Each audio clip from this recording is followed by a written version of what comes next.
What up, y'all? Now, as of recent, I've been watching Welcome to Derry, and it is an amazing show. Let me just get that out of the way. But I do have some problems with the show. Now, as many of you know, I'm a huge fan of the horror genre. I'm a huge fan of Pennywise, Stephen King, and I feel like this show is tremendous when it comes to the adult storyline, but the children's storyline and the characters, it's fucking terrible, okay? And let me explain. So the first problem with the kids in the show is we simply do not get enough character building to care. Like, seriously, like, think about Maddie. Like, when Maddie was first introduced to the show, like, we really didn't get too much of a background. We just seen him at a theater and we seen him hop in the car and dip. But apparently he's like a misunderstood loner kid. But some kids liked him and he was abused at home. But like, wouldn't it be great to like see that? Like, would it have been great to see any of that shit play out? Now, as Lily's like grieving over Maddie's death, like she figures out he has other friends and she meets up with them at this clubhouse and they automatically click. She takes these guys to a movie theater, you know, and they're all crying and thinking about Maddie and all these moments. And again, this moment would have hit a lot harder if we actually got to see that play out. I mean, shit, each episode's an hour. You got a whole season. You can play this shit out. And I feel the exact same way about the kids who died in the theater. Like, who cares? I don't know them. Like, I don't even remember their names right now. Like, Lily barely had any moments with them. Why are we supposed to feel bad? And she goes back to the clubhouse after their death with these new group of friends, and she's like, this is where me and my friends used to hang out. No, the fuck it isn't. You didn't even know Maddie had these niggas. You didn't even know about these niggas until a couple fucking days ago. What are you talking about? So that was a fucking lie.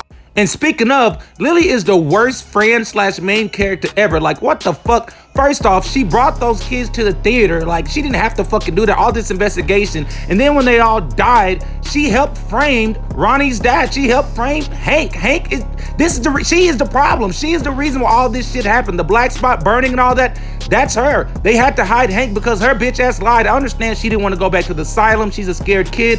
But at the end of the fucking day, like, you fucked over a lot of people. And then you led everyone to the fucking sewer. Like, the fact that they thought Maddie was really alive, like, are you fucking kidding me? You were in that movie theater and you seen what the fuck Pennywise could do. You think anybody is fucking surviving or escaping or getting out? Talk about this nigga that eats at night and sleeps during the day. What the fuck? We seen this nigga every single point, day, night. Like, what are you talking about? You serious? The lack of common sense is infuriating with this group, and she leaves them down there, and then guess what happened?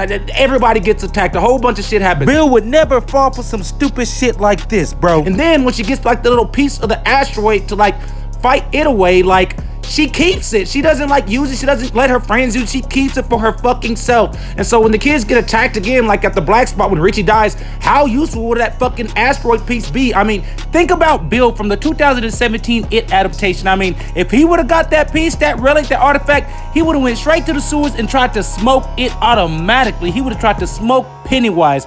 Like, and that's the difference between these two characters. She is only good at saving herself. Like, that is it. Like, at the black spot when Richie died, I mean, that relic, that little artifact, that would have been very fucking useful. But no, she stayed home and she just kept it for herself. And like it's just so self. Like, I don't get it. Help me, nigga. And let's get to Richie dying. Like, it was dumb. Like, him dying over Marge. Like, okay, I get it, he had a crush on her, but like, they barely been fucking talking. Like, think about it. Like, you don't even remember your crush when you were that age. Like, it's so weird to see someone like around the age of 12 saying they love someone and they want to die for them. Like, I get they want to have like their Titanic moment, but like, it just made no sense. It was dumb. And if they would have taken their time and actually built up like the love and the emotion and the bond between these characters like they've done before, then it would have made more sense. And speaking of, Marge's story makes absolutely no sense. Like, she has no time to adapt to anything as a character. Like, at one point in time, she's Lily's best friend, but then she wants to be popular, so she becomes a bully and starts hanging out with the bully girls, and she wants to bully Lily, but Lily's already getting bullied by Pennywise. So then when Marge comes to the bathroom to bully Lily more while Pennywise is bullying Lily, Pennywise decides he wants to bully Marge and gives her like the bug eyes, and then Marge tries to pop her own eyes, and after she pops one of her eyes, she becomes blind out of one eye, and she's a freak, but she is accept that she's a freak, and all of a sudden she wants to go back to Dilly, and she disses the bullies, and then she falls in love with Richie within 2 days, even though she dissed him the first time he looked at her, said, you know, take a photo, you know, it would last longer, and Richie didn't know what it meant. But now they're in love, and he's ready to sacrifice his 13-year-old life for her. Like, bro, she had no break, no contemplation, no trauma. She was just like, you know what? I don't want to be a bully no more. Instead, I want to be with you losers and you freaks, and then hunt down this killer clown from outer space. Like, what the fuck?